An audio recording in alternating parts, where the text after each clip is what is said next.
Hey yo, what is up with the new week with the growing number of subs, the Chico army, and any newbie, aka a viewer of the tube? I'm the host Tyler, and I hope you're ready to get your fill of this channel, kind of like this guy's love for watermelon. 最近在网上看见有很多人挑战全网啃西瓜，有没有来挑战我的？说鸡给500说鸡。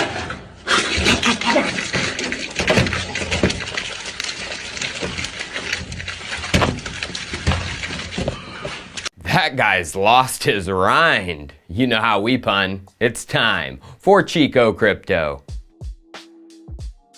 Well, we gotta dive into something I have noticed of which others haven't, the breakdown of the Bitcoin mining pool distribution. Checking out the most recent one for the hash rate over the past 3 days, we can see a wide distribution, with no one pool controlling more than 17.8% of the hash rate, and 7 different pools that control 6.7% of the hash rate or above. Which, if we switch to a scary time in 2014 when the network got close to that dreaded 51% control by a single pool, we can see a lot less mining players. Thus, that type of control was possible. And shoot, even in June of 2018, the hash rate was less distributed, with one pool having nearly 25%, a quarter of the hash rate alone. So this is a good thing, that distribution, but other people are covering that. What people aren't covering is who is sliding in, with a massive jump in hash rate power. The pool that just recently showed up too, Binance, which now has 6.7% of the hash rate going through their pool. And why is this scary? Well, just over a year ago, in May of 2019, something big happened. One of the largest uncovered exchange hacks in recent times, when hackers ran off with 7,000 BTC, worth today over $64 million. And the crazy part wasn't necessarily the hack, but the aftermath from the CEO, CZ Binance. Here's an AMA he did right after the hack, and he said some things that go fully against crypto and the Bitcoin blockchain. We are completely okay on the funding side. It does hurt very much, but we are able to cover that. So we do not need the funding help. We have been working with other exchanges to block deposits from those hacked addresses. There's the other topic of, do we want to issue a rollback on the Bitcoin network? Because right now the 7,000 BTC is far higher than, if we distribute that to miners, it will be far higher than the what they got paid for the last few blocks. To be honest, we can actually do this probably within the next few days. But there are concerns about if we do a rollback on Bitcoin network at that scale, it may have some negative consequences in terms of credibility, for destroying credibility for Bitcoin. So again, the team's still deciding that, and we're running through the numbers and checking everything. So I think throughout this instant, we will try to maintain very high transparency, and we will we will solicit community help. So the reorg is an idea that came from the community. I actually did not know that we could do that, but there are serious consequences for doing that. So we will take that very cautiously. So I think the biggest thing is, I do want to beg people to forgive us in terms of not being able to withdraw. Yes, he wanted to do a Bitcoin chain rollback by using the miners and paying them from the stolen 7,000 BTC that they would recover. And he says they could do it quick. To be honest, we can actually do this probably within the next few days. Yep, within a couple of days, which the community, rightfully so, went into an uproar over, and CZ tweeted this after speaking with various parties: Jeremy Rubin, a Bitcoin core dev, James Prestwich, core dev, Brandon Kudis, core dev, at HasuFL, a pseudonym for someone connected to Deribit, Jihan Wu, the big Bitcoin miner player in China, still controlling a seat with Bitmain, and others. And we decided not to take the Bitcoin reorg approach. So they decided that they wouldn't ruin Bitcoin, like they had a call that they could do it or not do it, which CZ clearly said in the AMA they could do. And now, 1 year later, Binance all of a sudden drops a mining pool that surges to the 7th largest pool in just a couple of months since their launch, and that pool is expected to grow, as CoinDesk covered it late last week.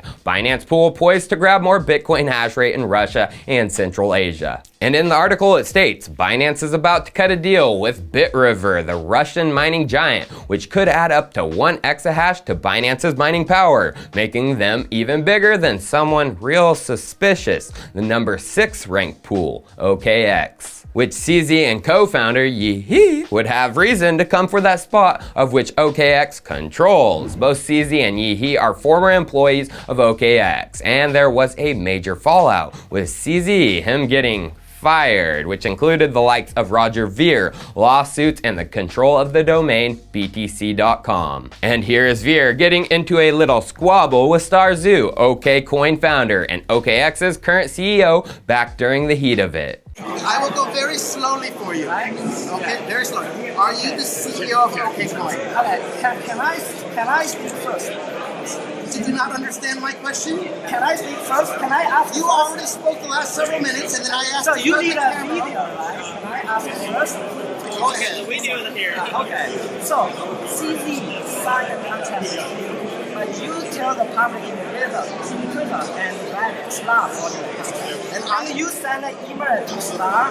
If Star can prove CZ fraud, you need to apologize to me and tell the public, right? So I give all the evidence. Wow. Very, very. We have video. And we You have have video? I didn't see Yeah, I it. sent the video to you. And you are friend of it. This is the first problem. And I never forged your signature. I never forged your signature. And the CD gives one copy to you, a different another copy to the company. This is a So just- and the second, I No, can one topic at a time. One at a time, please. No, I cannot understand why you and your friend CZ signed a contract. So you can stop the contract anytime, but the OKCoin cannot stop it, right? And the three is OKCoin never said we want to stop the contract. We just want to resign the contract. You stopped paying the No, we said we want to resign a new contract and make it legal. Are you done, or is there 4? No, we want to resign a new contract, make it Is it legal. my turn yet? Right? Okay, this is my point. Okay, so very slowly, I will go slowly for you. So number 1, you just called CZ a liar when he said that you approved the contract. Is that right? You are calling CZ a liar because CZ said... No, I never say I'm he's not- a liar. I don't know the story So- between you and CD.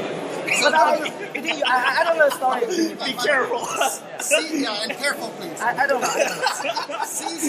CZ said that he showed you the contract and you knew that it was being signed. He gave So a are you different- lying or is CZ lying? But I have proof that CD gave a different copy to the company. So CZ is a liar. I don't know. Because you are friend of CD. I don't know the story. I'm asking you.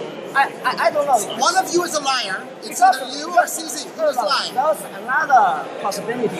You are CD and friend. As you can see, who was the man in the middle of it, causing the problem? CZ Binance, who Star mentions many times, is a friend of Roger's, which makes total sense today as Roger is an angel investor in Binance.com. So OKEX versus Binance, yeah, it got nasty due to a ton of allegations and mudslinging back and forth, which Starzu made a Reddit post over 5 years ago explaining the entire situation, and CZ's tenure at OKCoin included the video evidence he spoke of with Ver in the argument they had. We have video. And You have video? I didn't see yeah, I sent the video to you. Literally a day later, CZ responded back in 2015, but he deleted the post. I wonder why. Well, luckily someone archived it and we can see what he said. He accused OKCoin of running bots, fake volumes, fake proof of reserves, insider trading, bad financials, and more, which I'm not getting into the validity of any of this, I just want to see the motive, which we can get a clear look at by scrolling down in the comments of his deleted post. About the 14th top comment down there is a person who asked CZ,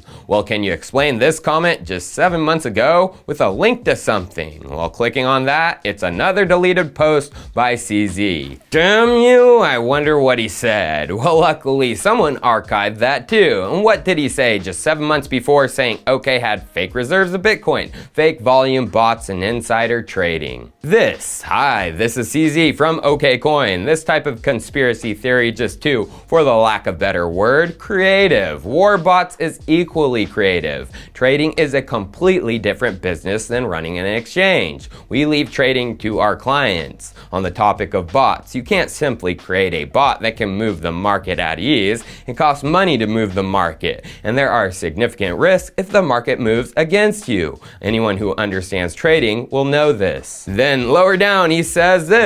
Lastly, OKCoin has passed a proof of reserve audit with the help of Stephen Thomas and a link to the proof. 7 months later, once you and Veer hooked up and something really shady went down, now OKCoin is doing what you said they weren't doing. Something smells super fishy about that. Now I want to show you the difference between StarZoo and CZ Binance. For one, Star has never spoke of trying a Bitcoin reorg, but to see which side is the most dirty, you gotta look at Tether USDT. And we know who the big dominant players of Tether are, Binance and Huobi. Right now, with Binance having combined basically 2 billion USDT on their exchange alone, and Huobi having nearly 1 billion. That's pretty much 1/3 of the supply on 2 exchanges, with Binance making a strong majority of it. Now, OKEX is no saint either. They don't hold nearly the amount as Binance, but going to their exchange volume breakdown, it is a majority Tether USDT. But here's where the difference comes. In April of last year, just before the Binance hack, Star tweeted this in response to saying it's great seeing USDT volumes grow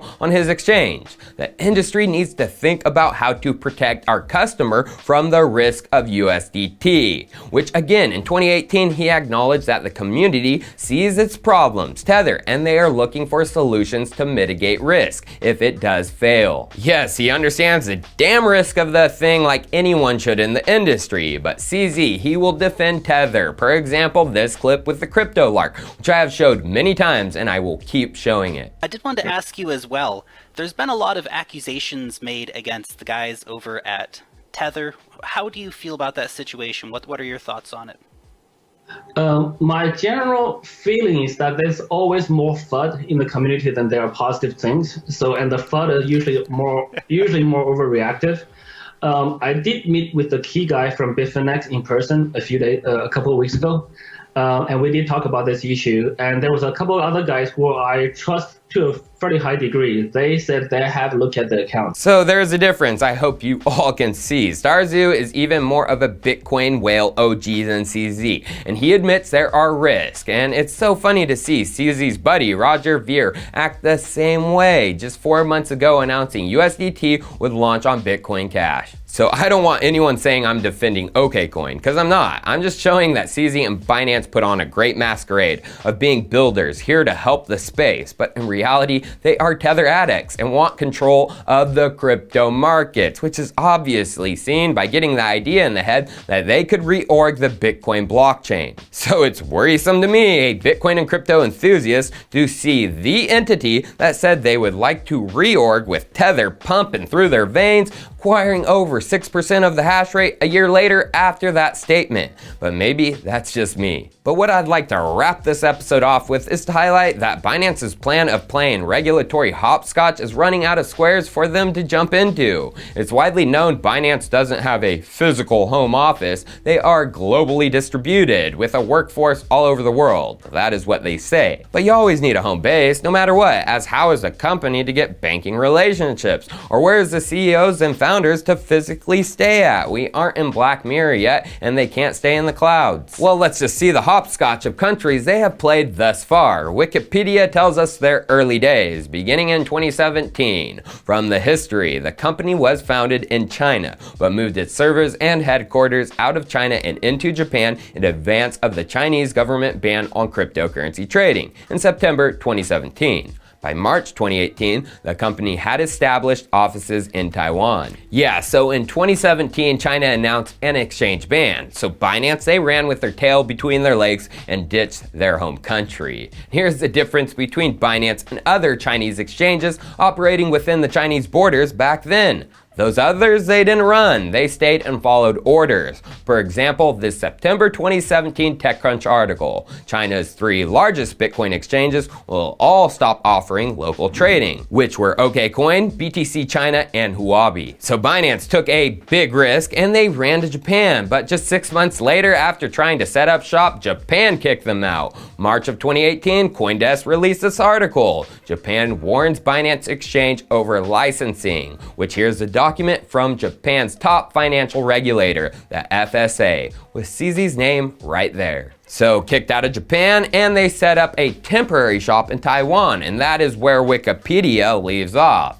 Well, we know here they tried to set up shop after this in Malta. I covered the whole debacle on many occasions, with Binance having ties to both the Prime Minister and President of Malta, who both have been ousted due to corruption, which later in 2020 I got confirmation of when it was announced Binance was not licensed to operate there. That was in February, only 5 months ago, but just more recently, Binance got hit by another regulator. The block they covered it. Brazil regulators blocked Binance from offering derivatives in the country, which we can confirm from the official government document. They specifically are not allowing Binance access to their citizens, which isn't good because in December of last year, just 2 months before this, Binance announced a fiat gateway for Latin America, and the blog post says the new platform for Latin America will initially launch in Argentina and Brazil.